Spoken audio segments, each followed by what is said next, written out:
Здравствуйте, мои дорогие! Я снова рада видеть вас на своем канале. Ну что, девчоночки, сегодня новый урок. Поехали! Сегодня мы с вами будем рисовать дизайн на ноготках, которые сделала моя ученица. Это у нас был второй день базового курса.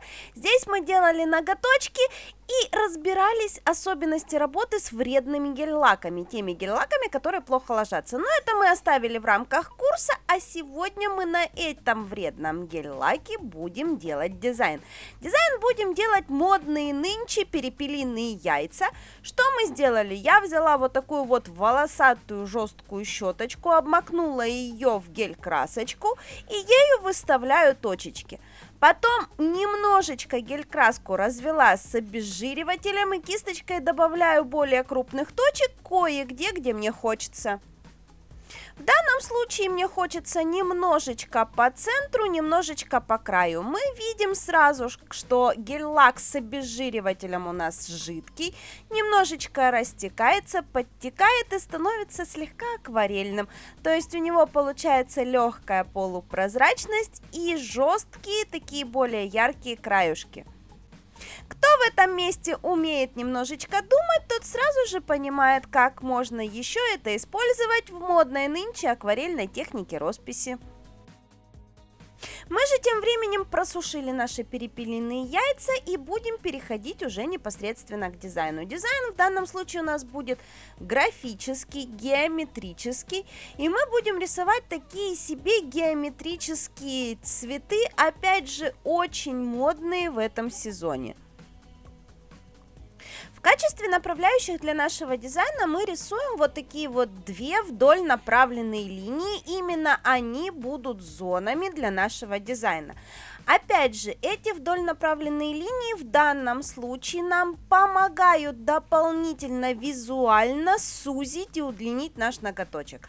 В данном случае изначально ногтевая пластина нашего клиентки не маленькая, она довольно-таки широкенькая. Длину мы сделали не очень большую, потому что клиентка длину не захотела.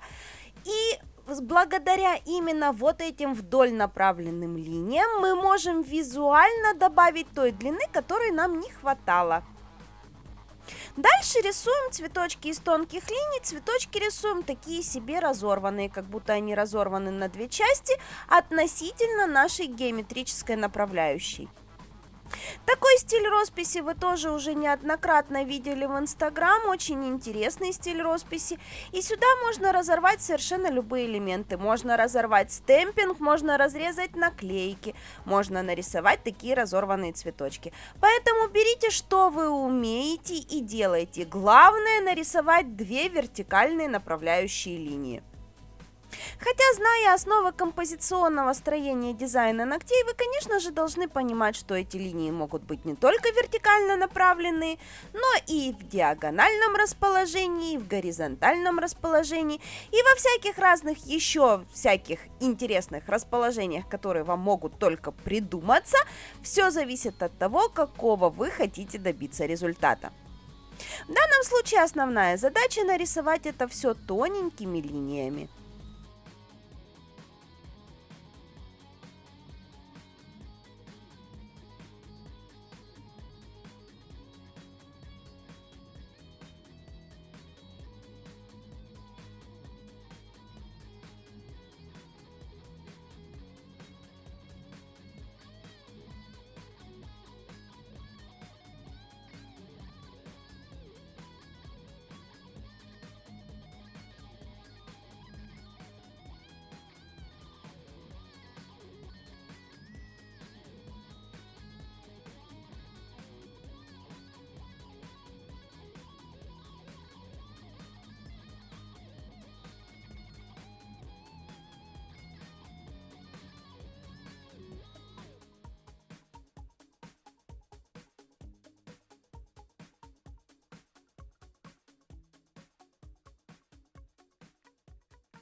Для того, чтобы еще больше подчеркнуть вот эту вот вертикально направленную зону, я решила ее закрасить оттенком чуть-чуть светлее нашего фона.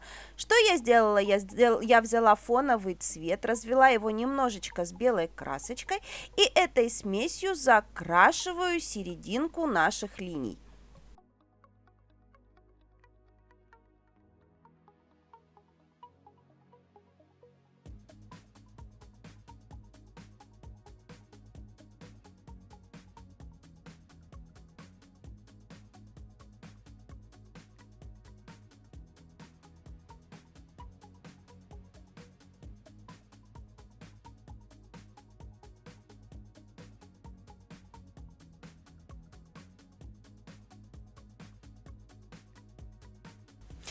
А для того, чтобы это еще ярче выделить, я добавляю белые полосочки параллельно своим черным. У меня получается более яркий дизайн. Во-первых, белый цвет всегда добавляет нежности в дизайн ногтей, а во-вторых, у меня получаются еще более прорисованные вдоль направленные линии, которые, напоминаю, визуально тянут наш широкий ноготь.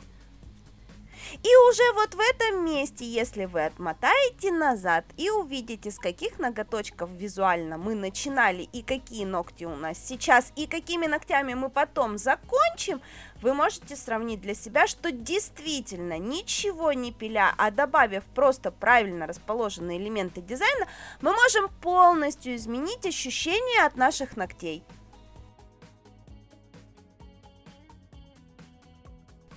Ну а теперь, поскольку я люблю дорого-богато, поскольку я люблю всегда всего много, я, конечно же, решила не оставлять все вот так на самотек, а закрасить свои цветочки. Мне захотелось, чтобы цветочки стали ярче и более прорисованные.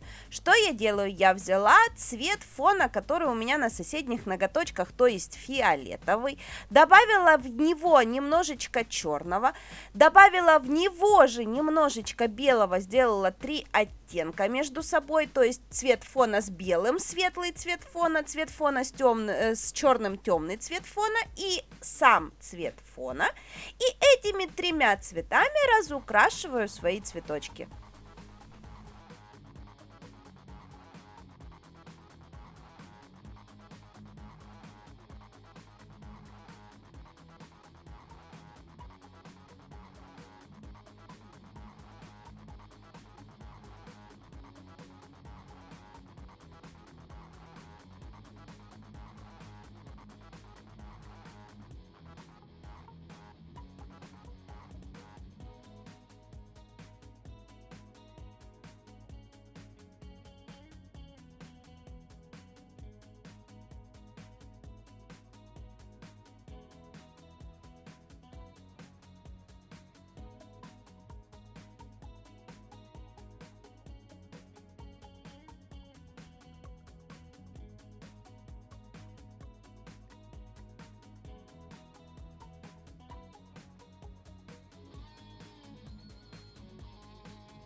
Ну и как обычно, цветочки без серединок это не цветочки, поэтому добавляем нашим цветуям серединки. Серединки добавляем вот такими белыми воздушными точечками. У нас получаются очень нежные, красивые прорисованные цветочки.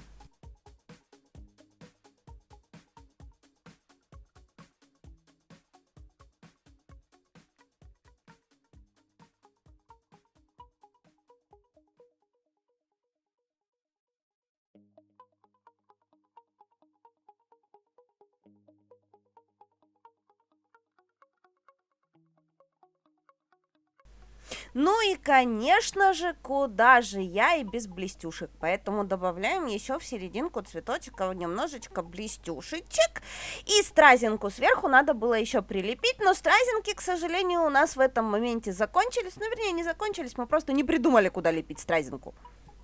Но блестюшек мы еще добавили. Мы перекрыли наши ноготочки матовым топом, а потом расстояние между вот этими вот линиями перекрыли глянцевым финишем, смешанным с пигментом. Поэтому вот здесь у нас все равно блестюшки получились.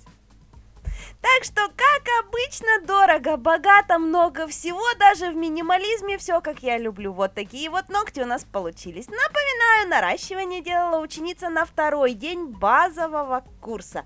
Я же на сегодня с вами прощаюсь. Всех люблю, целую, всем до новых встреч, пока-пока!